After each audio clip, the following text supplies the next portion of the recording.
వచ్చినందుకు ఫస్ట్లీ నా సుకుమార్ గారికి, బుచ్చిబాబు గురువు గారికి నేను మనస్ఫూర్తిగా థ్యాంక్స్ చెప్పుకుంటున్నాను. నా దారిలో, నా ఈ సినిమా జర్నీలో నాకు ఇలాంటి ఒక కథ ఇచ్చినందుకు. ఇది నా లైఫ్ లాంగ్ నా సినిమా లైబ్రరీలో వన్ ఆఫ్ ద టాప్ ఫిల్మ్స్గా నిలిచిపోతుంది. పెద్ది చాలా చేసింది, నన్ను వ్యక్తిగతంగా ఒక మంచి దారిలోకి మార్చింది. ఒక యాక్టర్గా నాకు చాలా సాటిస్ఫాక్షన్ ఇచ్చింది. Love you love you love you love you. అలాగే ఇది నాకు బుచ్చి గారు చెప్పినప్పుడు ఇది ఒక సినిమా స్టోరీలాగా చెప్పలేదు, ఒక వ్యక్తి జర్నీ లాగా, ఒక ప్రయాణం లాగా ఒక కథ మొత్తం నరేట్ చేశారు నాకు. ఇది మామూలు సబ్జెక్ట్ కాదు, ఇది ఎగిసిపడే ఒక మనిషి కథ కాదు. కిందకి పడిన మనిషి లేచి ఎలా నించుంటాడో అలాంటి కథ ఇది. అందరూ కష్టం గురించి మాట్లాడుతున్నారు. అరే ఇలాంటి కథ కోసం కాకపోతే ఎప్పుడు కష్టపడతామండి. కష్టంతో చేసిన పని కాదు, చాలా ఇష్టంగా ప్రేమతో చేసిన పని.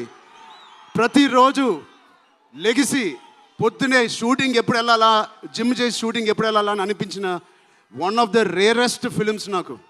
బహుశా ఒక మగధీర కనిపించింది, రంగస్థలానికి కనిపించింది, RRR కనిపించింది, మళ్ళీ నాకు పెద్దికి అనిపించింది. అలాంటి భావం, అలాంటి ఒక ఎక్స్పీరియన్స్ ఇచ్చిన మా బుచ్చిబాబుకి స్పెషల్గా థ్యాంక్స్ చెప్పాలి. బుచ్చిబాబు ఇది నాకు కథ నరేట్ చేసి ఇంట్లో నిజంగా చాలా ఆశ్చర్యపోయిన, తన బుర్ర ఎలా పనిచేస్తుందో అని. ఇంత అద్భుతంగా రాసి పెట్టుకోండి. ఇండియాలో నంబర్ 4 or 3 టాప్ డైరెక్టర్స్లో బుచ్చిబాబు పేరు ఉంటుంది ఫ్యూచర్లో.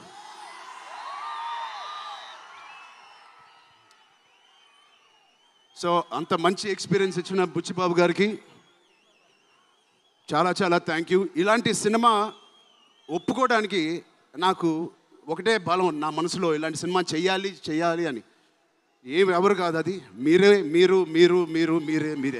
మీకోసమే.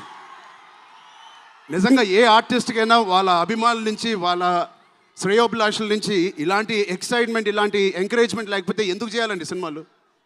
హాయిగా ఇంట్లో కూర్చొని వేరే పని చేసుకోవచ్చు.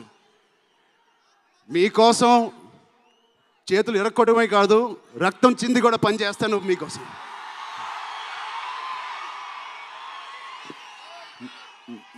మిమ్మల్ని ఎంటర్టైన్ చేయడం ఒక పిచ్చా, లేకపోతే సినిమాలో మంచి సినిమా చేసి మీకు ఏదైనా ఇవ్వాలని ఒక పిచ్చా నాకు తెలియదు. నాన్నగారు కొడుకు పుట్టినందుకు, కళ్యాణ్ బాబాయ్ గారు ఉన్నందుకు ఇంట్లో